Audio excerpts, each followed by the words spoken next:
Hey, good morning, team. This question was asked this morning by a RunDreamAchieve supporter named Sarnia Steve 404, who asked, another great video, coach. This was on the how to improve stamina for long runs. Thank you. I always seem to fade and lose pace on the last 3 miles of a half marathon race. Any specific tips to improve this? Great question. I think more importantly, especially in these half marathon races, is in order to pick up that pace in the last 5 kilometers of the race, which is really a critical part of the race for 13.1 miles or 21.1 kilometers, is really being aware of how well you prepared leading into your goal race and not going too anaerobic too soon in the half marathon, because it's very natural to run a half marathon like it's a 5K or a 10K. Okay, most runners, they naturally will go out quick in the first few kilometers of a half marathon or the first few miles of a half marathon, and really have a hard time holding their goal race pace in the last the last 5 kilometers of the race. And I speak it because I've made the same mistake earlier in my career as well. As I talk about in other videos in the past, I think it's important to first, before you start any type of half marathon training plan, to spend about 3 to 4 weeks running easy aerobic mileage. You can do strides maybe 2 to 3 times a week and build that aerobic base before you start doing specific half marathon workouts.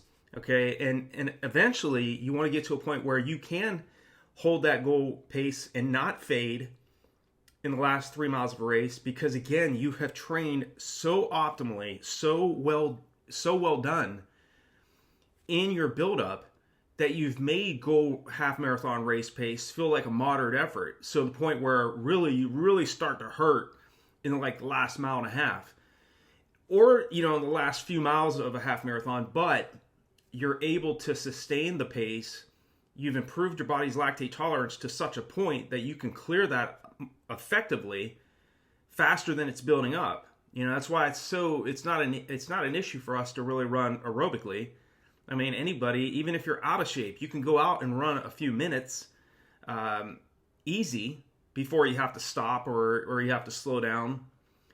But when it comes to the half marathon, just be aware of, one, giving yourself more of a longer buildup rather than a shorter buildup to really prepare properly for this race, because it is not easy. There's plenty of athletes out there that even if you can start and finish a half marathon, that's an accomplishment. It's 13.1 miles. It's not a short distance. But I think when it comes to racing, you do have to be aware of energy expenditure. Not going too aggressive too early in the race to the point where you do fade in the last 3 miles and you slow down. Also, it's not just about the pacing, it's also about your nutrition as well. A lot of times athletes will not be drinking enough fluid, a combination of both water and electrolytes in the race, especially if it's hotter. If it's hot and humid out, that will drastically cause an issue, especially if you're not a hot weather runner. I certainly am not a hot weather runner. I never have been in my life. Even when I was in high school, I had a hard time even running 3,200 meter races and 1,600 meter races in the heat. Especially 3,200. I could decently handle it in the 16, the 800, but the 3,200, I just really had a hard time with that. So you really have to pay attention to it, even more so your pacing and how much energy you're expending in the early stages of a half marathon in the heat and humidity. I always talked about, too, to be aware of, are you running the tangents in the race? Are you running the least amount of distance as you possibly can in that race? Okay, the longer the race, the even more you want to pay attention to this, because the less amount of distance as you can run in that race, the better. Most runners don't think about this all the time. If there's a left-hand turn coming up, you need to be on the far left-hand side of the road instead of being in the middle of the road or the far right-hand side of the road. You're running too far. You're running more distance than the runners that are already on the left-hand side of the road. If a left turn's coming up, right-hand turn's coming up, it's the same thing. My recommendation is to get to the right or get to the left-hand side of the road, whichever turn's coming up, about 150 meters before the turn is about to occur. Okay, you don't want to be running more distance than you need to. Okay, that will, over a 13.1 mile or 21.1 kilometers distance, will make a huge difference in your overall finish time, because again, you're running less distance. You always want to be thinking about, how can I work smarter rather than harder? I already know, all of you that watch these videos, you already know what it is to work hard, but it's another thing when we work smarter, we can get better results. Can you get better results by running 45 miles a week versus 90 miles a week, or the equivalent in kilometers? I'm here in the States, we always talk about miles, so forgive me if I don't say kilometers as often. But think about those things as well. Okay, spend some time. Spend some time each week running at your VO2 max. Okay, running repeat 300s, repeat 600s, repeat thousands on the track. If you're training for a half marathon, these longer races, repeat 1600s, repeat 3200s on the track. Or if you don't have access to a track, which a lot of times runners have that issue, because most cases, you all know, if it's a high school track, as you know, most of these tracks are kind of built up like Fort Knox. I mean, they always have fences around them. They're very hard to get into. It's okay. I mean, we have technology today where you have Garmin watches, you have all these different types of watches where you can get on the roads and run those distances on the roads. A lot of times that's even better. I mean, I actually like doing road workouts better than doing track workouts. And I was the same way in college.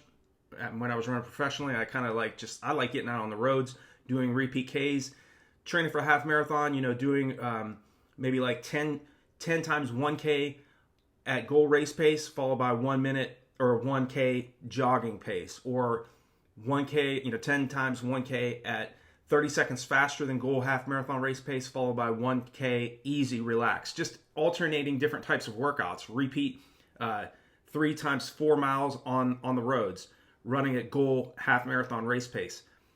Spending some time, like I mentioned, running at VO2 max effort, running at 95 to 100% of max effort. So again, you get that goal race pace to feel more like a moderate effort, to a point where you don't fade as badly as you have in the past. Naturally, it doesn't matter how fit we are.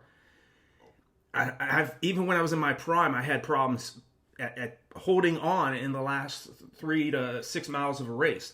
I can guarantee you and promise you, in my best possible races, my best races on the track or on the roads from 5K to the marathon, I was hurting bad in those last few miles. But you can handle it a little bit better, a little bit more effectively, a little bit more efficiently in the closing miles of the race if you've done your homework and training.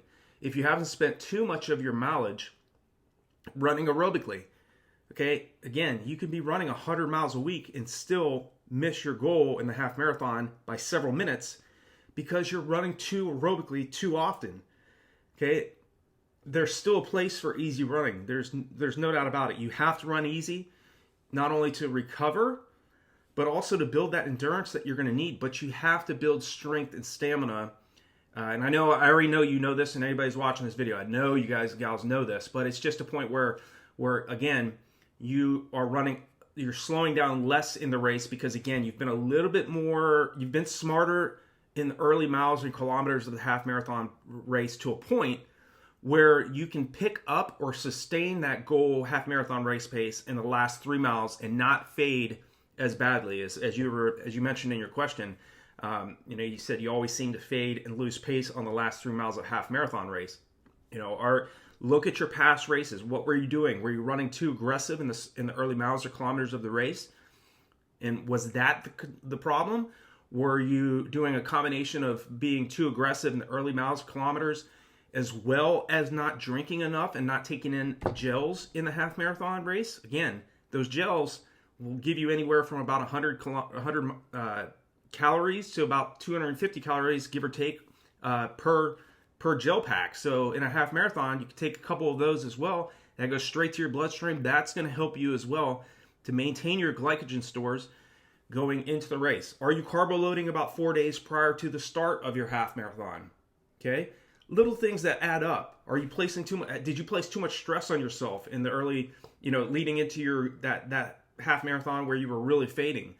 All these little things will add up to really mess your time up if you're overanalyzing, you're going too fast, you're not drinking enough, you're not paying attention to nutrition, just follow the training plans. If there's resources on RunDreamAchieve.com if you're interested.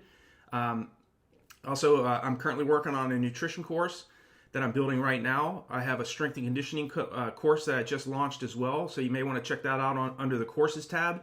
So there are resources here on RunDreamAchieve.com that will help you to sustain that pace for a longer period of time. Training plans, running courses. Obviously, go back and watch some of my other videos as well.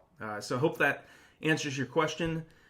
Sarnia Steve 404. Hope I didn't butcher your username there, but appreciate your question. Hope this was helpful. If any of you have any other questions or concerns, leave me a comment in the description or below the video, or check out the resources below in the description as well as on RunDreamAchieve.com. And I'll talk to you guys and gals all in the next video.